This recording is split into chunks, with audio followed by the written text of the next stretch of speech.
the FIFA training centre basically decided they wanted to do content for the World Cup, and it was so last minute. They didn't have anyone booked because it was in Qatar. So many people were already booked, and FIFA Studios weren't helping them. So Peter's put my name forward. Yeah. I've had a call with like these people, and they've gone like, "Can you like come out and film the World Cup?" You still got these connects right now? Trying to, mate. Fucking hell, we got to talk after this, Liam. Trying to. Anyway, like this gig was mental, right? Me and my mate Gaz, that we like grew up together, doing like doing wedding films together, struggling, having the ups and downs. Mad.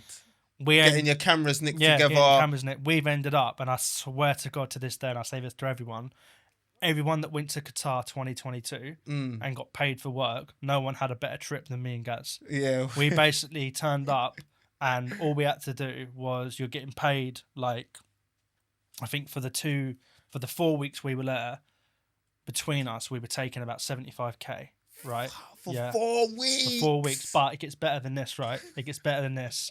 All expenses paid, right? And what we were originally meant to do was Arsene Wenger and Jurgen Klinsmann were basically meant to be doing like a talk show in the studio every day. So we were there to turn up. It was like Del Boy and Rodney at the airport with about all these bags of kit, right? Turning up at the airport, getting like all the stuff. Arrived. We're staying in the luxury hotel, like where all the FIFA refs are staying. Wenger's staying there, I think. Like all like the FIFA hierarchy are there. And the job was, can you set up a studio in the back of our like conference room, and then be ready to film whenever we want. Yeah, easy. So we turn up. Cake, tripod, cameras on tripods. 2 weeks before we go, Wenger and Klinsmann aren't doing this show anymore now. So you're just gonna do shows with the TSG. Okay, how many shows is that? Or maybe like one every 4 or 5 days, and that. So so me and Gaz are turned up, right, and we're literally going, "Is this happening? Is this happening?" They originally said you're sharing a room and all this stuff. We were like, "Yeah, we can do that." Turn up on the day, like, oh no, someone's not coming. You've both got your own rooms. We got these luxury rooms, double beds. Are you spiritual? Do you believe in God? Oh mate, yeah, 100%. Because that's God's work right there, mate. Like turned up, and I'm like going, guys, I think we've made it. Anyway, we basically were getting paid good money, so we said, right, bits go on like T-Combo, like the tout markets, and just buy tickets for all the games we want to go to. And if we end up making 10 grand because we've done 65 grand on tickets, I don't care. Break even. I want to watch all the games. Laughing. So we spent like 800 quid and went to the opening game, Qatar versus thingy, right?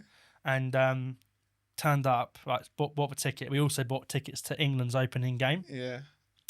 Anyway, it was like the 4th day into the trip. Yeah. And we were like, one of the FIFA lads went, "Oh, you going to England tonight?" It's like, "Yeah." It's like, have you got tickets? And we're like, yeah, we bought them. He said, "You bought them?" I said, "Yeah." He said, "What do you mean you bought them?" He said, "You know you've got your FIFA pass." That gets you. He said, "It gets you into all the stadiums." I said, "Shut up." He said, "Yeah." I said, "No way, you're joking, right?" Mate, we were looking at each other going like, what is going on? Mate, we went to 36 out of 64 games at that World Cup. Every Argentina game, everything like that. And you've got all. You don't even need to sit in the stands, do you? You've got all access pass. Not all access, but basically because in Qatar, because there was empty seats, you basically scan your thing to get in, and then you just go wherever there was spare seats. Yeah, fine. But anyway, so we're at the World Cup, and obviously we were working. When we were asked to work, we were working. But basically, me and Gaz called it the 75 grand holiday because it was like we literally did like getting paid 75. And it was funny. By the end of it, we would come down in the morning. And like, we'd be like, lads, like we want to go out and film. Do you want anything? And they'd be like, nothing today. So by the end of it, we'd come down in the morning and I'd be in my flip-flops in my trunks and my FIFA shirt, ready to walk in. And then Jurgen Klinsmann would go, nothing today. And by the end, he was laughing at us because everyone else was pale because they'd been in like the office. And me and Gaz were brown as anything, sunning it up. In the sun. But again, one of the things that links back to JT was there was like this Legends like five-a-side football tournament. Mm-hmm. And John was playing in it. And we were like, oh, we'll go out there and see him. Yeah. And I went, John. I went, I told you I'd make it. I told you I'd make it to Qatar. And he was like, oh, it's you from Abu Dhabi. So that was that. And then obviously, amazing time at the World Cup. Like, job of a lifetime. We'll never be beaten. I know it won't. Like, that's my, that was my, like, moment. And, like, life will never get better than it did for those. That's unless Harry Kane had scored that penalty, it might have been different. Oh, man. But anyway, so I did that. That's still an unreal experience. Yeah, man. Unbelievable, mate. We were on the pitch, all right? So we went to the final, sat behind the goal. Beautiful stuff. Like we talk about giving back. So there was 2 workers in the hotel called Lauti and Florence big Argentinians Yeah. weren't getting like paid anything, but I'd gone out there to work to just be at the World Cup, Yeah.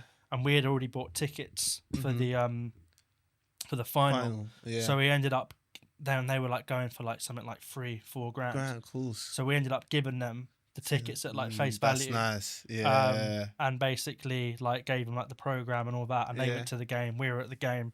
Beautiful experience. Yeah. And then fast forward again to sort of April 23, I get a call from a guy that's doing a paddle tournament. Okay. And he's like, I'm doing a paddle tournament. JT's involved. Like, do you want to film it? Do you want to come film it? I was like, yeah, sick. Oh, like, it'd be nice to finally meet JT, and this time I just want to get my photo signed. Yeah. So I like turned up at the paddle thing, and I was like, again, like, John, do you remember me? He was like, I remember you. Yeah. I was like, yeah. I said, look, I said, can you just sign this and all that? Did that. And then basically thought nothing. I tried to DM Tony a few times, but I really want to film content with you. And she was like, yeah, we'll get something going. And then August 2024, Tony messaged me on Instagram. Hi Liam, John's got his charity foundation day coming up soon. We need a videographer. Can like you do it? I'm like, yeah. Can I? I was like, what's the lineup? He's like, Lampard's playing, Czech's playing, all these Chelsea heroes are playing. Mate, what a dream. And like we turned up, and like not only was it like again a mad experience, we nailed the job. Like reduced John to tears with some of the edits we'd done. We put an edit together, which was about this little lad called Oscar that John used to basically walk out with when he was Chelsea captain, that sadly passed away. And like we interviewed John and we brought that emotion out from him. So he's emotional in the video. We put it together. We played it on the day. Like Peter Jones, like Frank Lampard, Ashley Cole were in the room, and they're like crying. Wow. And we play it just before the auction. And when you talk about the power of the video, like that video played before the auction, I'm adamant. Well, obviously John and the story is amazing, but that helped raise more money.